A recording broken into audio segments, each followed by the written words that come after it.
What we just saw tonight was a vintage Caitlin Clark performance. 22 points, 9 assists, 47% from the field, 44% from three. And by far the best player on the floor, Caitlin Clark just had a fantastic game against the Valkyries. And it was a game where early on, the Valkyries were whooping the Fever. They looked better in every single way. They were stronger. What unfolded was a true Caitlin Clark showcase: 22 points, 9 assists, efficient shooting, and complete command of the floor.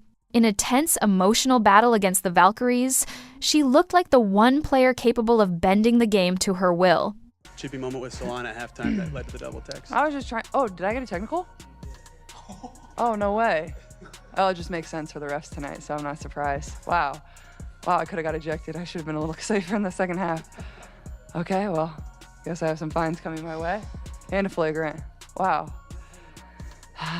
Well, the refs were interesting, but I'm not going to say anything else because obviously I got probably $1,000 worth of fines coming my way, but I was just trying to get the rebound and I didn't know I got a technical foul, but thanks. Early in the game, the Valkyries looked unstoppable. They were faster, stronger, and in full control, while Indiana seemed rattled until one controversial sequence shifted the energy and turned the entire game into a flashpoint online. Why it seemed like they were going to confidently win this game from the sample size of the first half. But you got to see the Indiana Fever resilience, and you got to see Caitlin Clark rally her team back. But more than that, you got to see that Caitlin Clark ain't no daggone chump. One thing that we've been seeing since Caitlin Clark came into the WNBA is that when she plays against these new teams, bench players start playing like starters because they want a piece of that Caitlin Clark pie. They want the media attention, the notoriety that comes with playing against Caitlin Clark. And in this game, in the middle of an already heated contest, a hard elbow toward Caitlin Clark ignited instant backlash.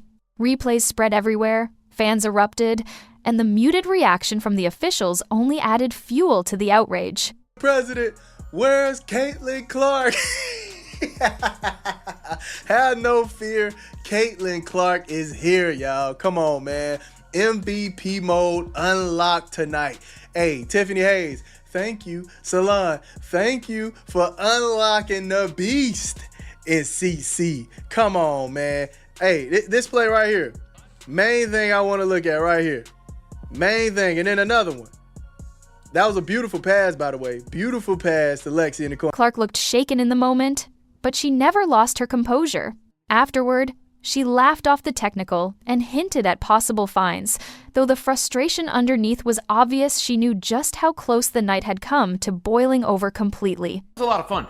The Indiana Fever showed a lot of fight against the Golden State Valkyries because the Valkyries came out, you know, they're a team, they have length, they have athleticism, they were hacking a little bit, and the Fever fought through it. Caitlin Clark fought through it. She had struggled against the Valkyries last year, not in this one. You know, she's been hitting the logo bombs. She's diming people up. Got the support from Aaliyah Boston and Kelsey Mitchell.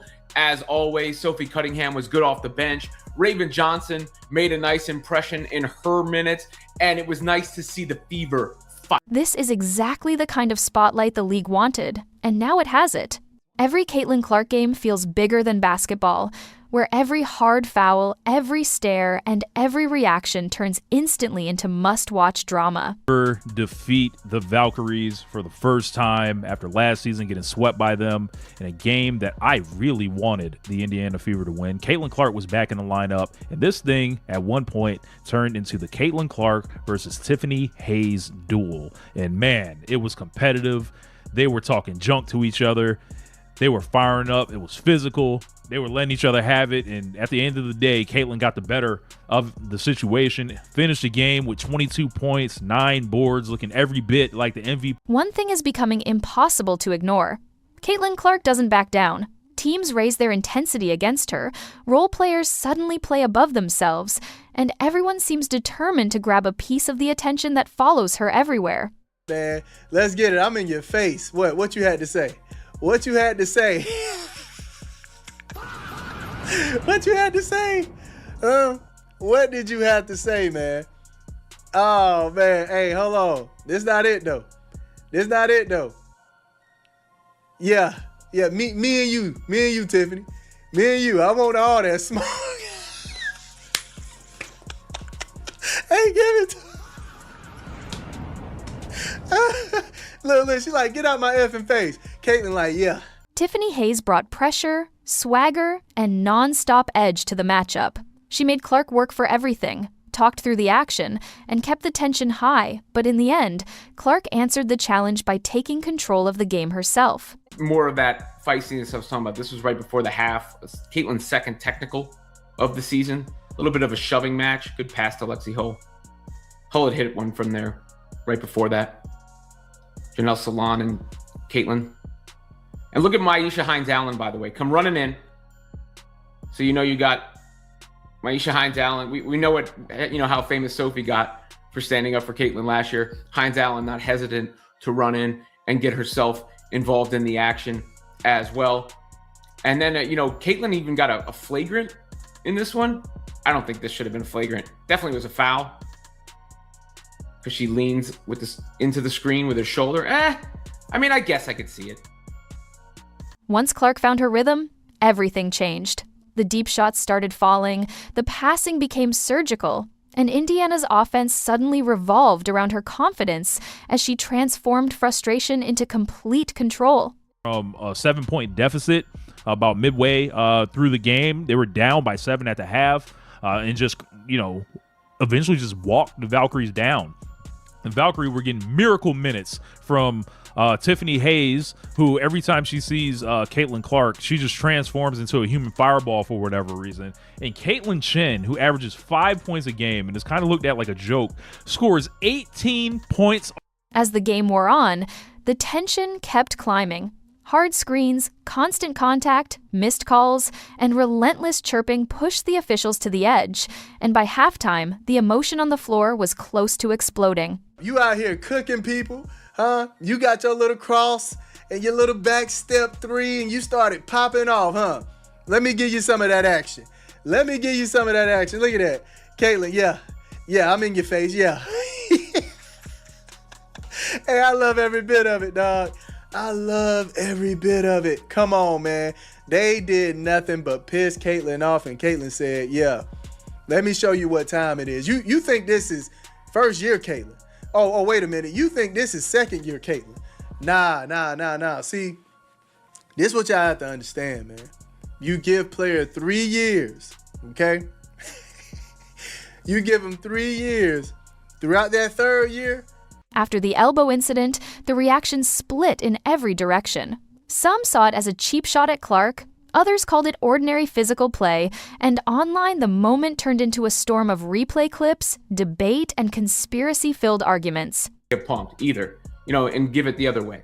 Basketball is a bit of a physical game. This one didn't have quite as much freedom of movement or those points of emphasis because the Valkyries were hacking early in the game. I think it got the Fever a little frustrated. The Valkyries didn't look like a team on a back-to-back. They had to be fair to them, that's a tough scheduling situation to play in New York the night before and then have to go play Indiana, less than 24 hours later. It's not a huge trip from New York to Indianapolis, but nonetheless, that's a tough turnaround for any basketball team. Love her or hate her, Caitlin Clark changes the atmosphere the moment she steps on the floor. Opponents play harder, fans react louder, and every possession feels heavier because she has become the center of gravity in the basketball world. And not taking any stuff from the Valkyries. Now, I don't think this was one of these situations where girls are hating on Caitlin. I feel like this was just Caitlin going after the ball. The girl hit her with a chicken wing. The girl should have let Caitlin foul her. Maybe they would have went to the line and got some cheap free throws.